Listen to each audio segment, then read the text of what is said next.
Hello friends, ഇന്നൊരു കുട്ടി train യാത്ര കണ്ടാലോ? രാവിലെ 6:30 തന്നെ ഞങ്ങൾ ട്രിവാൻഡ്രത്ത് നിന്ന് ട്രെയിൻ കയറി. ഞാൻ സ്റ്റോറീസ് വായിച്ചു, ആമി കളർ ചെയ്തു ട്രെയിനിൽ വെച്ചിട്ട്. പിന്നെ കോഫി വന്നപ്പോൾ കോഫി വാങ്ങി കുടിച്ചു. പിന്നെ 7:30 ആയപ്പോൾ ബ്രേക്ക്ഫാസ്റ്റ് കഴിച്ചു. വീട്ടിൽ നിന്ന് തന്നെ ഇഡ്ഡലിയൊക്കെ ഉണ്ടാക്കി കൊണ്ടുവന്നിട്ടുണ്ടായിരുന്നു. ട്രെയിനിൽ നിന്ന് അങ്ങനെ ഫുഡ് വാങ്ങി കഴിക്കാറില്ല ഞങ്ങൾ.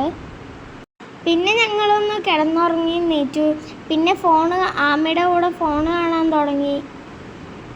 കുറേ ഞാൻ പുറത്തത്തെ കാഴ്ചകളൊക്കെ കണ്ടിരുന്നു. പിന്നെ ഉച്ചയായപ്പോഴേക്കും ഞങ്ങൾ എഗ് ബിരിയാണി കഴിച്ചു. അതും വീട്ടിൽ നിന്ന് ഉണ്ടാക്കി കൊണ്ടുവന്നതായിരുന്നു. നല്ല ടേസ്റ്റ് ഉണ്ട്, എനിക്കും ഇഷ്ടപ്പെട്ടു, എൻ്റെ അനിയത്തി ആമയ്ക്കും ഇഷ്ടപ്പെട്ടു. കണ്ടോ, തുറക്കാൻ നോക്കണം എൻ്റെ അനിയത്തി. നല്ല ടേസ്റ്റ് ഉണ്ട്.